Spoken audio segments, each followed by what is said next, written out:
can I get comfy? Can't really sit like this. Can you rock with me? Oh baby, not stopping me. Can you take it to the top of me? I just wanna love you, baby. Always thinking of you, baby. Hey guys, this is my very first YouTube video ever, and to say I am nervous is a little bit of an understatement because I'm a really nervous and awkward person and I will waffle your ear off. So this is kind of like a get to know me kind of video because I wanted to make this video for a while just to like, so you can actually know me and just not just know me for the POV girl who does nerd versus popular girl compilations, because they're not fun. I got bullied for those quite a lot. This isn't supposed to be a trauma dump. So I think I'm just gonna get right into this before I start waffling and go really nervous all over again. So let's go. Oh, if I could give myself the ick every day, I think I would actually be the walking... You don't give yourself the ick already, it's crazy. I am the ick. Fun fact about me, I'm actually British, and no, that's actually not a joke because everyone thinks I'm American because of my TikToks, and let's be honest, I don't actually blame them. I'm actually from Southeast London, aka the ghetto of London, which is quite sad because I've actually always wanted to move house my whole entire life, but I was born there, so I've never ever moved house in the 18 years that I've been on this human earth. But I've always wanted to move house. The thought of it seems so exciting. I think it's mainly because I didn't have a good childhood. Like, I didn't have a good school life. Like, I hated everyone hated me, I got bullied. So I think the prospect of just completely like moving off the earth just seems so fun to me because I'd get to start over, I'd get to make new friends because I never really got to have those friends growing up, and I know a lot of other people can relate as well. But it's actually always been my dream to start social media and do social media, but the only thought that was keeping me back from that is literally school. Like, I know a lot of people can relate. A lot of young people will be like, I don't really want to start social media, like I'm really scared because like I don't want to get bullied, I don't want to get judged. So I started social media when COVID started, so obviously I wasn't in school, I wasn't doing a lot like at all, so I was just at home and I was supposed to be doing my GCSEs on the Horizon. I almost failed, which is probably why, but I got social media and I built like an amazing audience out of it, so I think that was even better for me because I just felt so much more comfortable. I felt so much more like just within, I was able to be myself in my bedroom, and I got this big ring light, I set it up myself, and I was like, you know what, I'm gonna start doing POVs because they were the only thing that was going viral at that time. So I was like, you know what, let's jump on a trend, let's jump on a bandwagon and get this thing going. It didn't really go that well at first. It was so bad, and after I went back to school after COVID, and we were just revising for our GCSEs at that time. So I think overall I had about 400k when I went back to school. When I tell you I got bullied, if you go to a UK school, you know, it was brutal. After like a couple of weeks of people making fun of me, they were like, someone offered to buy my account of me for £500. Excuse me? But I wasn't gonna let them do it. I wasn't gonna let you do it. That was kind of my whole like starting social media, why I started it. And I've always wanted to do it from a young age because like, who doesn't? But one thing I can always promise you, that the comment section will always be like the safest place, because I won't ever tolerate people bullying, because it's just, I know what that feels like, and I know a lot of other young people and young influencers who wants to be influencers know what that feels like too, and it's not the best feeling, let's be honest. So I always make sure like I can always help people out with their problems. That's why I mainly started mental health content, because I was struggling and I thought other people could relate, so it would help me stop struggling, if that makes sense. My friends are now going to ask you some questions so I can stop waffling in front of this camera. What made you start TikTok and how did you hit 1 million? I think what made me start TikTok was lockdown, and I always used to be at the bus stop like with my friend and be like, imagine being like famous to the point people notice you, like imagine being like that person that people come to and people like actually, I think it's just the thought of having like a big audience and a lot of people caring about you, and the thought of like so many people using you as their idol, and I just really wanted to be that person for everyone. It took about a year and a half to actually hit 1 million on TikTok. How I hit it, I just stayed consistent with my posts, like consistent, and I made sure I did everything right. The main thing that helped me hit 1 million was just keep posting and posting and posting and posting and posting and... I just wanna love you, baby.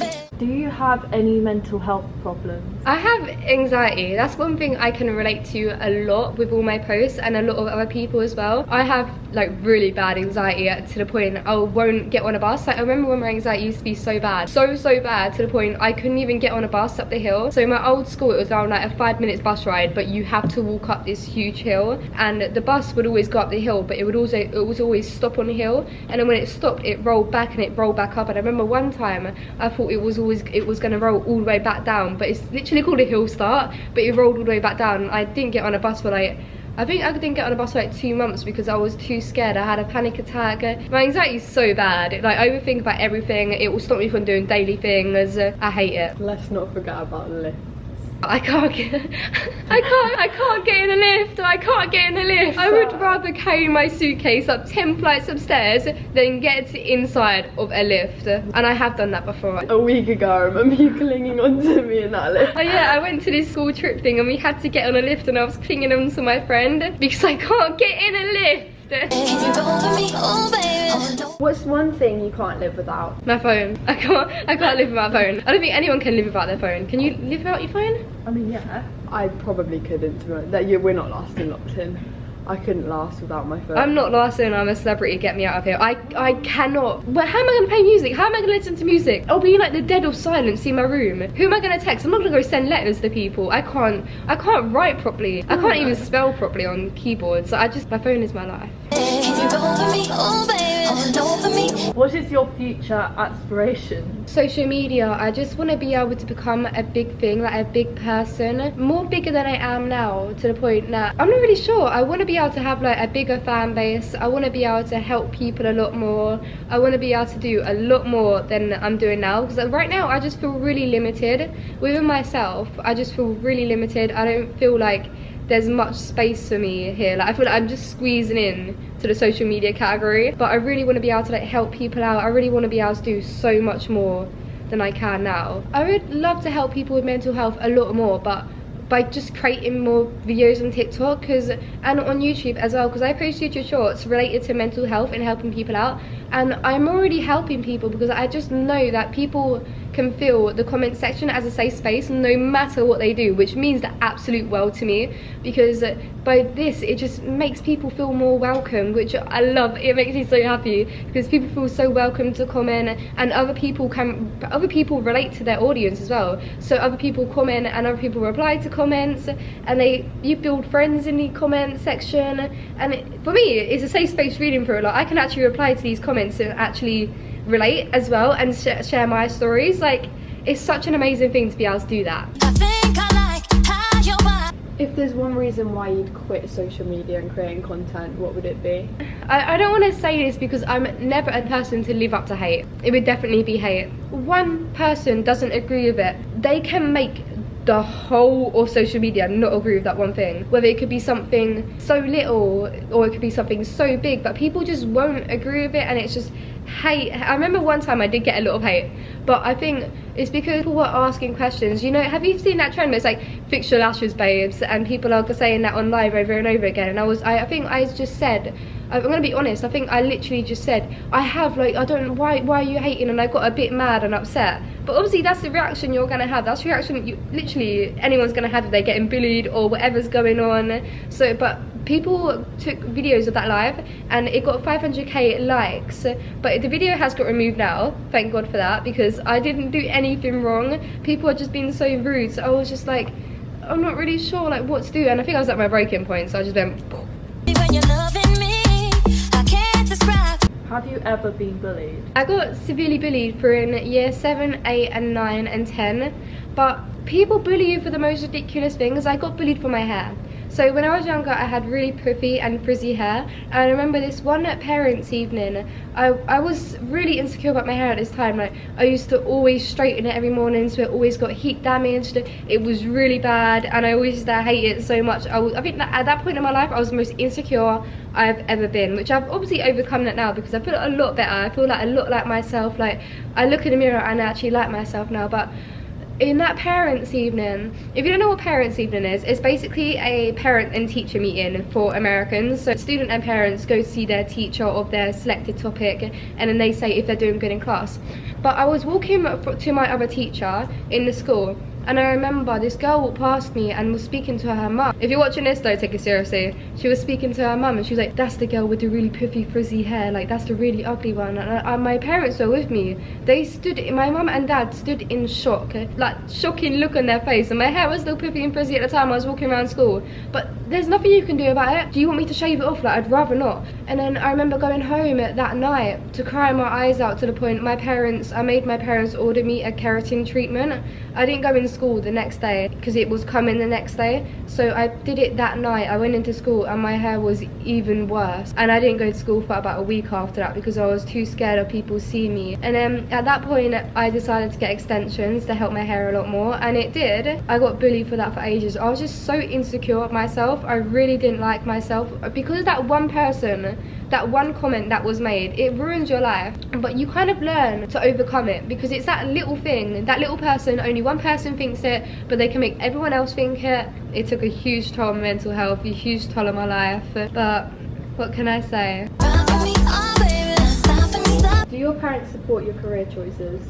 My dad is the most supportive person I know. He supports me in everything I do, especially when I first told him, like, I hit 100k on TikTok, because I didn't tell him when I was going viral. I just told him when I hit 100k. He was like, oh my god, really? Like, do you want to make a career out of that? I was like, duh, like, that was always my dream to do. But my dad is my biggest supporter. He always asks, like, how many followers have you got there? How's social media going? Have you made a YouTube video yet? Have you done this? Have you done that? But on my mum's behalf, my mum is, I don't really live with my mum anymore. I used to live with my mum, but then she moved out a couple years ago because I'm gonna be blunt and I'm gonna be clear. My mum is like a really severe alcoholic, so my dad is like the only parent I have, so he's always supportive. He's always in the picture. He always wants, he's a mother and a father in one, which is one thing I will forever cherish for.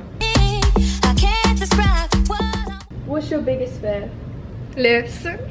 We're going back to lifts again. I can't stand lifts and spiders. The thing is, spiders won't do anything to you, but oh my god, I can't. If there's a spider in the bathroom, I will get my dad. I will scream at my dad until he gets it out. I can't deal with any type of insects. I'm talking about even ants. If I see like an ant on me, I'll be like that. That's really embarrassing. But any insects I just can't deal with, especially lifts. It's not an insect, but never ever will you catch me in a lift on my own. Oh, baby, when you come to me, I'll make it so you. What's your favourite food? That's a really tough question.